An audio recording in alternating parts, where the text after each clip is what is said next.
Hello मित्रांनो, welcome back to a channel हा प्रवास तुझा माझा. आय होप तुम्ही सगळे मजेत आहात. आम्ही एकदम मस्त आणि मजेत आहोत. तर आज आहे शुक्रवारची सकाळ आणि मी सकाळी 6:30लाच उठले होते. माझं आवरून घेतलं आणि आता जवळपास 7 वाजले असतील. सो म्हटलं चला सगळ्यात आधी सुरुवात करूया दिवसाची छान अशा कडक कॉफीसोबत. जसं की मी तुम्हाला सांगितलं आज शुक्रवार आहे आणि आज माझी सुट्टी आहे. तर म्हटलं की चला आजचा दिवस काहीतरी प्रोडक्टिव्ह करूया. आणि हे सकाळचे जे 1 ते 2 तास असतात ते माझ्यासाठी खूप महत्त्वाचे असतात आणि खूप प्रोडक्टिव्ह असतात. जे काम मी पूर्ण दिवसभरात नाही होऊ शकत ती सगळी कामं मी या 1 ते 2 तासात संपवू शकते. म्हणून मी ही सकाळची वेळ कधीच चुकवत नाही. सुट्टीच्या दिवशी सगळ्यात महत्त्वाची गोष्ट असते की तुम्ही तुमचा टाईम कसा युटिलाइज करता. कधी-कधी काय होतं ना, आपण मोबाईल घेऊन बसतो आणि एक रील बघता-बघता 1 तास, 2 तास कुठे निघून जातो आणि कळतच नाही आणि सुट्टी संपून जाते आणि नंतर पश्चाताप होतं, अरे आपला वेळ वाया गेला. आज दिवसभर आपण काहीच प्रोडक्टिव्ह केलं नाही. अशा वेळेस या सगळ्या डिस्ट्रॅक्शनपासून लांबच राहिलेलं बरं असतं. म्हणून मी सकाळच्या वेळेस आपल्या घरातली सगळ्यात महत्त्वाची जी कामं असतात ती मी सगळ्यात आधी करायचा प्रयत्न करते. लॉन्ड्री आठवड्यातनं 2 ते 3 वेळा होऊन जाते, पण त्याच्यानंतर जे हे कपडे फोल्ड करायचं काम असतं ना, ते सगळ्यात महत्त्वाचं असतं आणि हे माझं तर अजिबात फेवरेट नाही आहे. आणि वेळ मिळाला की माझं सगळ्यात आधी टार्गेट असतं की हे कपडे घडी करून त्यांच्या जागी पुन्हा ठेवून द्यावेत. म्हणून आज मी सकाळीच सुरुवात केली आहे कपडे फोल्ड करण्यापासून. तर आता मी इथे माझं आवरून घेतलेलं आहे आणि म्हटलं चला ब्रेकफास्टची तयारी करूया आणि ब्रेकफास्टला आज मी बनवला आहे शिरा, कारण की आरवला शिरा खायची इच्छा होती. तर त्याच्यासाठी शिरा बनवला. आणि जेव्हा मी सकाळी उठून माझं सगळं काही आवरून घेते पटकन, त्याच्यानंतर माझ्याकडे खूप वेळ असतो आरवबरोबर स्पेंड करायला. तर हा जो टाईम असतो तो माझ्यासाठी खूप महत्त्वाचा असतो, कारण की मला त्याच्याबरोबर खूप टाईम स्पेंड करता येतो आणि दिवसभर त्याच्याबरोबर खेळता येतं. आणि ॲज अ मॉम ती end of the day guilty पण राहत नाही की अरे आपण कामाच्या याच्यात आपल्या मुलाकडे लक्ष देता आलं नाही म्हणून. सो माझा प्रयत्न असतो की मी सगळ्यात आधी सकाळी उठून माझं सगळं काही आवरून घेऊ, जेणेकरून मला जास्तीत जास्त वेळ आरवबरोबर देता येईल आज. आणि कामाची जी प्रोडक्टिव्हिटी आहे ती सगळी डिपेंड असते की तुमच्या टाईम मॅनेजमेंटवर आणि प्लॅनिंगवर. जर तुम्ही व्यवस्थित प्लॅन केलेलं असेल आणि त्यांना व्यवस्थित एक्झिक्यूट केलं असेल तर तुमच्या प्रत्येक गोष्टी वेळच्या वेळेस होणारच. तर आता इथे माझा आणि आरवचा मस्त असा ब्रेकफास्ट करून झालेला होता आणि नंतर मी माझं पटकन जेवणाचंही काम आवरलं, कारण की मला जेवण बनवायला अजिबात वेळ लागला नाही आज. माझी सगळी तयारी मी आधीच करून ठेवलेली होती. आणि माझं कुकटॉप आहे ना, हा ग्लासचा हा खूप खराब झाला होता. तुम्ही बघू शकता की दूध पडलेलं आहे आणि हे जळलेलं आहे आणि आता ते खूप कडक झालेलं आहे. तर म्हटलं की चला हे सगळे आता आपल्याला डाग काढायचे आहेत. इथे माझ्याकडे हे वायमनचं ग्लास कुकटॉप क्लीनर आहे, तर आपण चला याचा वापर करूया. हे आम्ही होम डिपोमधनं आणलेलं होतं. हे इकडच्या कोणत्याही शॉपमध्ये तुम्हाला मिळून जाईल क्लिनिंग आयलमध्ये. तर जसे याच्यावर इन्स्ट्रक्शन दिलेले आहेत त्याप्रमाणे मी याला सगळीकडे लावून घेते आता आणि छान इव्हनली स्प्रेड करून थोड्या वेळासाठी ठेवते.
आणि या कुकटॉप क्लीनरने जास्त काही मेहनतही करावी लागली नाही, इझिली झालं आणि सगळे डाग व्यवस्थित निघून गेले.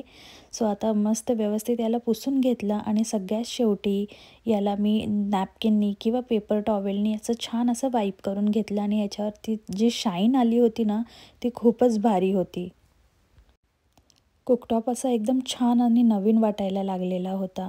हे जे ग्लास कुकटॉप असतात ना, ह्यांना मेंटेन करणं खूप कठीण असतं, कारण की याला ना खूप लवकर स्क्रॅचेस येतात आणि हे जे स्टेन्स असतात आणि ते खूप छान निघत नाहीत कधी-कधी. पण हे कुकटॉप क्लीनर खरंच खूप छान आहे आणि त्याच्याने पूर्ण व्यवस्थित निघालं आहे. इथे आता कुकटॉप क्लीन झालं आहे, तर म्हटलं चला किचन काउंटर पण एकदम छान असं व्यवस्थित पुसून घेऊया. आणि रोज ड्रॉवर ओपन करताना हँडल्स वगैरे इथे थोडंफार घाण होतात, तर म्हटलं तिथे पण थोडेसे क्लीन करून घेऊया. तर ते सगळं क्लीन करून घेतलं. जेव्हा white counter top, white cupboards वगैरे असतात ना, त्यांना मेंटेन ठेवायला खूप तुम्हाला क्लिनिंग नेहमीच करत राहावी लागते. आणि आपल्या बायकांचा सगळ्यात जास्तीत जास्त वेळ हा किचनमध्येच जात असतो. सकाळचा ब्रेकफास्ट, लंच, डिनर. सो ह्या प्लेसला नीट आणि क्लीन ठेवणं आणि ऑर्गनाइज ठेवणं हे खूप महत्त्वाचं असतं आपल्या हॅपीनेससाठी. आणि इथे आपली डीप क्लीनिंग झालेली आहे आणि तुम्ही बघू शकता आता किती छान वाटते आणि किती मस्त असं शाईन आली आहे आपल्या कुकटॉपवर.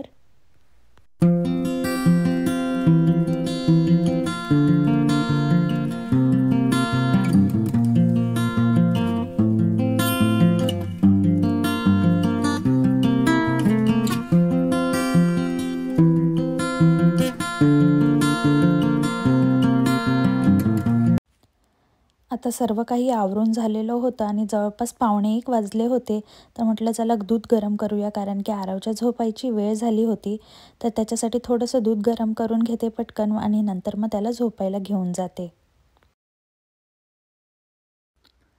आजच्या कामाच्या चेकलिस्टमध्ये अजून एक महत्त्वाचं काम होतं, ते म्हणजे मला आज तूप बनवायचं होतं घरच्या घरी. तर इथे कॅनडामध्ये तर आपल्या इंडियासारखं छान असं फ्रेश तूप मिळत नाही, तर म्हटलं चला घरी बनवूया.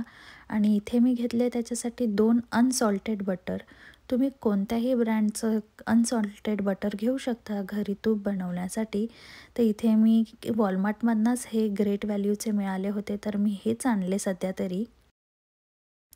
आणि शक्यतो तर मी प्रयत्न करते की घरच्या घरी मी तूप बनवून घेऊ, पण कधी-कधी पॉसिबल होत नाही, वेळ नसला, तर आम्ही वॉलमार्टमधनं पण घेऊन येतो. इथे नानक आणि वरका असे 2 ब्रँड आहेत ज्याचं तूप मिळतं आणि ते टेस्टला ओके आहेत. मला एवढे आवडत नाहीत, म्हणून मी शक्यतो प्रयत्न करते की घरी बनवलेलं बेस्ट आहे.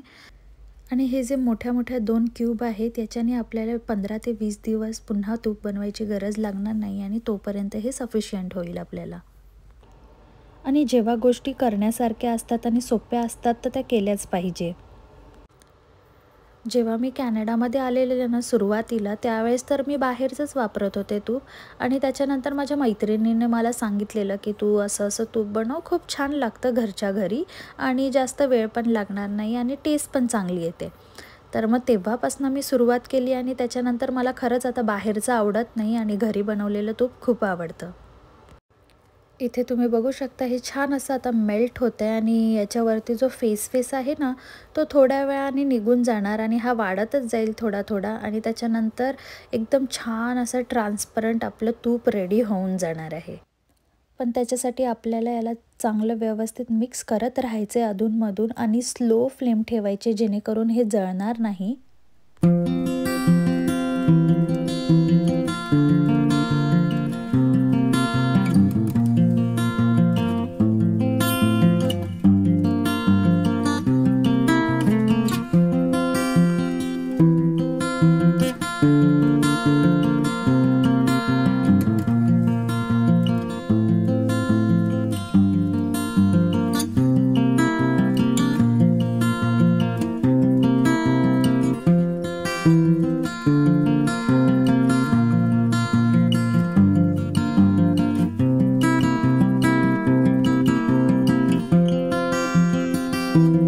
इथे मी माझ्यासाठी सॅलड कट करत होते जेवणाला आणि तुम्ही तर बघितलंच की आरवचं एक्सप्रेशन, तो लेमन ट्राय करत होता आणि लेमन त्याला टेस्ट करायला खूप आवडतं. जसं की मी नेहमीच सांगते की हे छोटे छोटे मोमेंट आहेत ना, ते खूप प्रिशियस आहेत माझ्यासाठी आणि या व्हिडिओमुळे मला खूप हेल्प होते की हे माझे सगळ्या मेमरीज स्टोअर होतील छान अशा. तर चला आता सगळ्यात आधी जेवण करून घेते आणि त्याच्यासाठी मी घेतले इथे सॅलड कट करून, पालक पनीर आणि राईस. जेवण झालं आता आणि त्याच्यानंतर मी पटकन डिशवॉशरमध्ये भांडे लोड केले, कारण की सकाळपासून जेही भांडे होते ते मी लगेच लोड करून घेतलेले होते, त्यामुळे आता डिशवॉशर ऑलमोस्ट फुल झालेलं होतं. तर म्हटलं की चला आत्ताचे पण भांडे याच्यात लावून घेते आणि पटकन डिशवॉशर स्टार्ट करून घेते.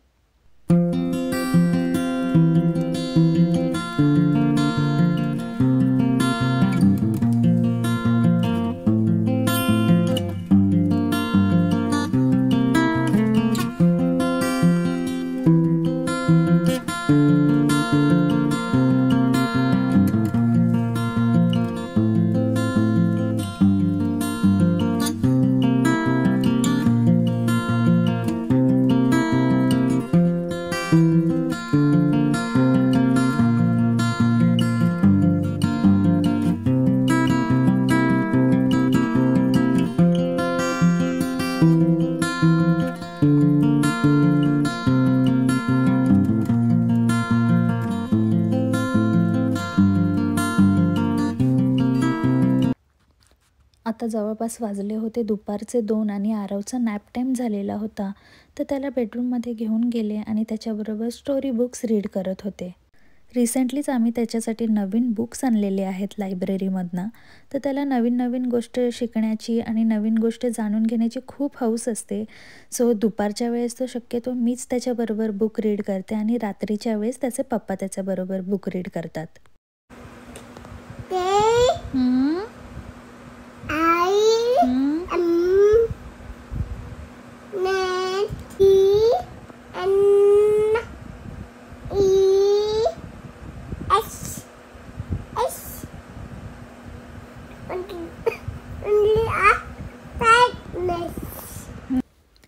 आणि इथे आमचं पिल्लू आता झोपले थोड्या वेळासाठी.